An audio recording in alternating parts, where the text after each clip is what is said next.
ሰላም ጤና ይስጥልን። ዜና መረጃዎችን እነሆ። የበረሃው ቋያ 66ኛ ክፍለ ጦር ታላቅ ድል ተቀዳጅቷል። የአፋብኃ ምዕራብ አማራ ቀጠና ቴዎድሮስ ዕዝ 105ኛ ኮር 66ኛ ክፍለ ጦር አንደኛ ሻለቃ በቀን 13/04 2018 ዓ.ም በሰሩት አስደናቂ ኦፕሬሽን የአብይ አህመድ ወንበር ጠባቂ ሎሌዎችን ድባቅ በመምታት ተደጋጋሚ ጀብድ ፈጽመዋል።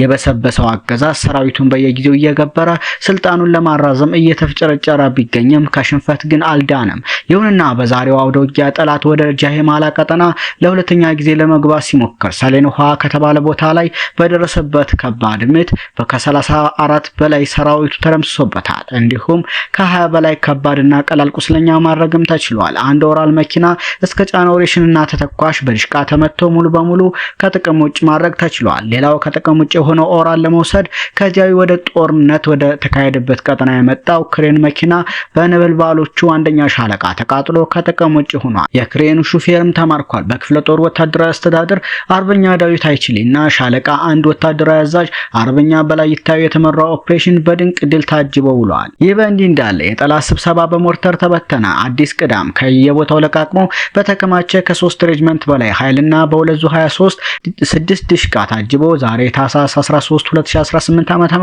አዲስ ቅዳም ከተማ ላይ ሊደረግ የነበረው የአሸባሪዎች ስብሰባ በሞርተር ጥቃት ተበትኗል።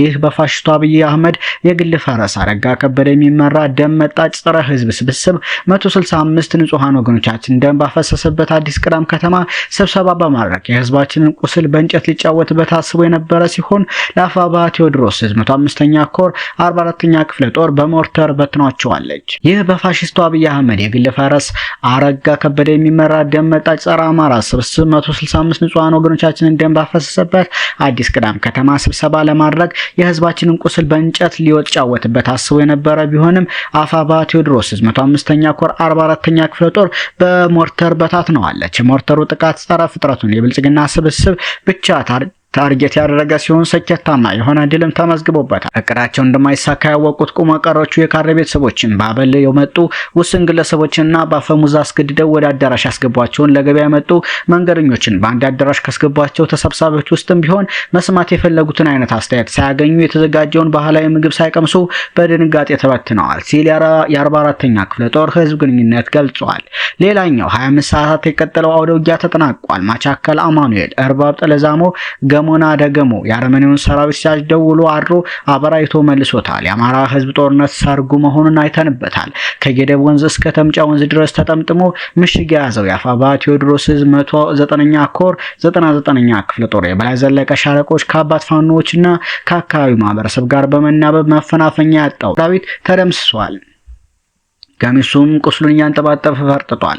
ከመከላከል ወደ ማጥቃት የተቀየሩት የበላይ ዘለቀ ሻለቃዎች ቀጠናውን ለመዝረፍ የመጣውን ኃይል መልሰው አታምባሳ ወተበት ሚካኤልና አንሰላላ ገብርኤል ቤተክርስቲያን ውስጥ ሲቁለጨለጭ አድሮ በጠዋቱ ወደ መጣበት አማኑኤል ከተማ ተመልሷል። በዚህ ወረራ የተሳተፋቸው ጥቁር አማራውያን ስማችሁ በጥቁር መዝገብ ላይ አስፍረን ለታሪክ የምናስቀምጠው ይሆናል። በተያያዘም 64ኛ ክፍለ ጦር በሸበል በረንታ ወረዳ በደፈጣ ጥቃት ወረጎና አካባቢው ቀበሌ ላይ ታሪክ ሰርቷል።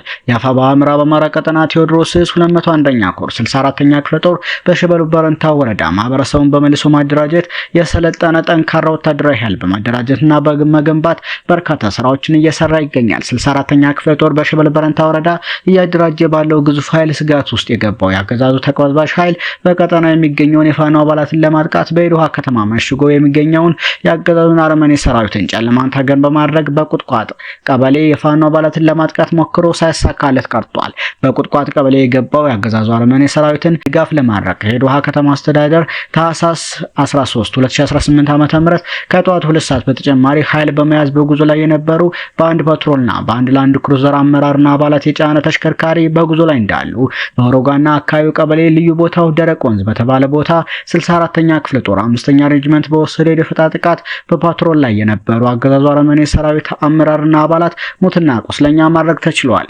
በሸበል በረንታ ጋንታ የዶሃ ከተማ ወደ ቁጥባ ሲንቀሳቀስ በነበረው የጠላት ኃይል ላይ በተሰራው የደፈጣ ጥቃት ከተደመሰሱት ያገዛዙ አረመኔ ሰራዊት አባላት ውስጥም ሻምበል ሰሎሞን ሻለቃ ሬጅመንት አዛዡን አንድ ጋንታ መድን ፓትሮል ላይ እንዳሉ ተመተው የሞቱ አንድ ሚሊሻና 4 የመከላከያ አባላት ከባድ ቁስለኛ ሆነው ሆስፒታል የገቡ ሆስፒታል ከገቡት 5 ቁስለኞች ውስጥ ሚሊሻውን ጨምሮ 2 የመከላከያ አባላት መሞታቸው ተረጋግጧል። የቀሩት የመትረፍ እድል እንደሌላቸውም ለማወቅ ተችሏል። አንድ ፓትሮልና አንድ ላንድ ክሩዘር ተሽከርካሪ በደፈጣ ጥቃቱ ከጥቅም ውጭ ሆነዋል ሲል አፋብኃ ቴዎድሮስ 201ኛ ኮር 64ኛ ክፍለ ጦር ህዝብ ግንኙነት አስታውቋል። በተያያዘም ከሰሞኑ አፋብኃ ምዕራብ አማራ ቀጠና ቴዎድሮስ ወደ አዲስ ዓለም ከተማን ማስለቀቅ ችሏል። የ109ኛ ኮር 99ኛ ክፍለ ጦር የጠላትን እቅድ በማዛባት ወደ አዲስ ዓለም ከተማን ማስለቀቅ ተችሏል።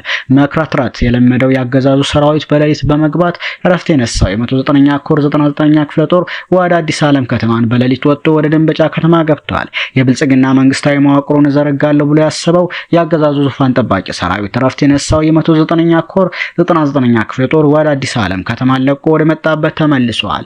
ሌላው የአፋብኃ ምዕራብ አማራ ቀጠና ቴዎድሮስ 105ኛ ኮር 44ኛ ክፍለ ጦር እና የ109ኛ ኮር 77ኛ ክፍለ ጦር ጥምር ኃይል በድሮን የታገዘውን ተጋድሎ በመቋቋም ከተለያዩ አካባቢ ተሰባስቦ የመጣውን በርካታ አረመኔ ቡድን አጉት ላይ ደምስሰውታል። ታኅሳስ 11 2018 ዓ.ም ከቀኑ 9 ሰዓት ተኩል እስከ ምሽቱ 1 ሰዓት ድረስ በተደረገው እልህ አስጨራሽ ትንቅንቅ ሰከላ ወረዳ አጉት ቀበሌ ዙሪያ ከሚገኝ 2 ቤተክርስቲያናት ውስጥ መሽጎ የሚገኘውን ዙፋን ጠባቂ ሰራዊት የያዘው የድንጋይ ካብ ሳያተርፈው ተደምስሷል። ለተከታታይ 3 ሰዓት በተደረገው የእጅ በእጅ የቦምብ ትንቅንቅ ለማስቀረው የነገ ነጻነት የጀግኖቹ 44ኛና 7ኛ ክፍለ ጦር ነበልባሎቹ ዋጋ በመክፈል ጡት ቆራጩን ቡድን ጡትና ምላስ ብልት በቆረጠበት አሰቃቂ ድርጊት በፈጸመበት ሰከላ ቀጠና አጉት ላይ ቀብረው አስቀርተውታል። አረመኔው ቡድን ለሳምንት ሲቆፍር ሲዘጋጅበት እና አንገት ድረስ ሲሰራው የሰነበተው ምሽግ በነበልባሎቹ ሲደረመስ መረሻ ያጣው ወንበዴ ቡድን በእግር አልችል ብሎ በድሮን የታገዘ ውጊያ በማድረግ ተከታታይ 2 የድሮን ቅንቡላ ቢጠቀምም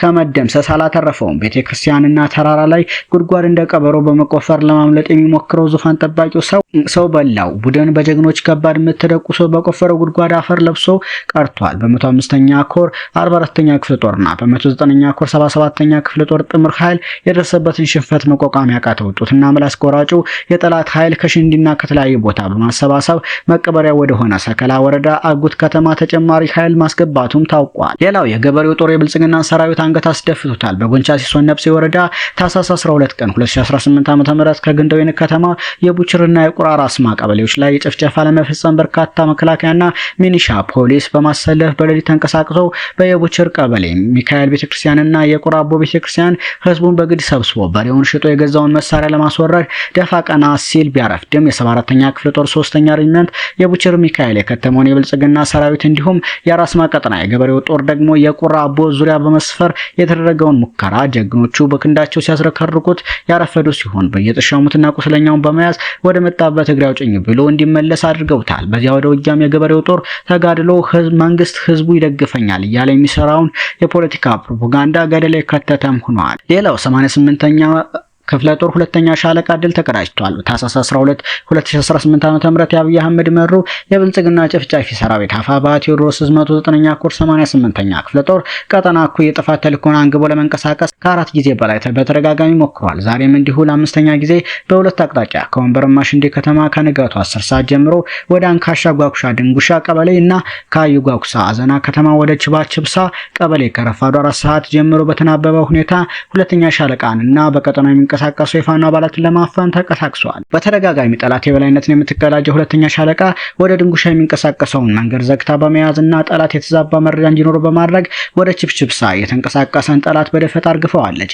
የተረፉትም እስከ አዘና ከተማ አሯሩጣ አስገብታቸዋለች። በዚህም ከ9 በላይ ቅጥረኛ ሰራዊት ወደማይመለሱበት የተሸኙ ሲሆን ከ13 በላይ ማቁሰል ተችሏል። ሻለቃዋ ታኅሳስ 11 2018 ዓ.ም ግብር ሰበስባለሁ ብለው ከሽንዲ ወጥቶ የነበረን ጠላት ስቦ በመምታት ስልት ጠላት ላይ ድል የተቀዳጀች መሆኑም ታውቋል። ይህ በእንዲህ እንዳለ ማረጉ ተማረ ክፍለ ጦር ከ54 በላይ አገዛዙ ሰራዊት በመደምሰስ ከ71 በላይ በማቁሰል ታላቅ ድል ተጎናጽፈዋል። የአማራ ፋኖ ብሔራዊ ኃይል ምስራቅ አማራ ቀጠና ምኒልክ ዕዝ ላስታ ጀነራል አሳምነው ጽጌ ኮር ማረጉ ተማረ ክፍለ ጦር ባደረገው ከባድ ትንቅንቅና ተጋድሎ በጠላት ላይ የበላይነትን በመቀዳጀት ታላቅ ጀብድ ፈጽሟል። የብርሃኑ ጁላ ሰራዊት ታኅሳስ 12 2018 ዓ.ም ከሌሊት ጀምሮ ማረጉ ተማረ ክፍለ ጦርን ለማፈን በሚል በአራት አቅጣጫ ማለትም ከእንጃፋት በዝጌት አዲስ ዓለም አቅጣጫ ከጥጉ ቀበሌ በድፍቋ ፈረስ መጋለቢያ አቅጣጫ ከብልብላ መዛርድ በጸዳ ወንዝ አቅጣጫና ከላሊበላ በጉርዱ በርዳጉሶች አቅጣጫ የመጣውን ኃይል ቀድሞ መረጃ የደረሳቸው ነበልባሎች ወሳኝ ቦታዎችን በመያዝ ከንጋቱ 12 ሰዓት ተኩል እስከ ቀኑ 8 ሰዓት ተኩል ድረስ በየመጣበት አቅጣጫ የጠላትን ኃይል ሲያራግፉት ውለዋል። በክንድ ነበልባሎቹ ያሳምነው ልጆች በየተገረፈው ያገዛዙ ወንበር አስጠባቂ ሰራዊትም አዲስ ዓለም ከምትባል ጥንስስ ከተማ ላይ ከ54 በላይ ሲደመሰስ ከ71 በላይ ቁስለኛውን በየሸጡና ሸለቆ እየለቀመ ውሏል። በተያያዘ መረጃ ጀነራል ኃይሉ ከበደ ክፍለ ጦር ለማረጉት አማራ ክፍለ ጦር የደጀነቱን በማሳየት የደረሰ ሲሆን በድፍቁ አቅጣጫ የመጣውን የብልጽግና ሰራዊት መሃል በመቁረጥ መግቢያ መውጫ እንዳያገኝ በማድረግ ከ20 በላይ በመደምሰስና ከ32 በላይ ቁስለኛ በማድረግ የጀነራሉ ልጆች ታላቅ ጀብድ ፈጽመዋል። በመጨረሻም አንድነት ኃይል ነው የሚለውን መርህ በመከተል ማረጉት አማራ ክፍለ ጦርና ጀነራል ኃይሉ ከበደ ክፍለ ጦር በጋራ በመናበብ የጠላትን ኃይል አንገት ያስደፉበት ጥምረት ለሌሎች አርያ የሆነ ቅንጅት ነው ሲሉ የክፍለ ጦር አመራሮች መልእክታቸውን አስተላልፈዋል። ሰሞነኛ መረጃዎች እነኝህን ይመስሉ ነበር።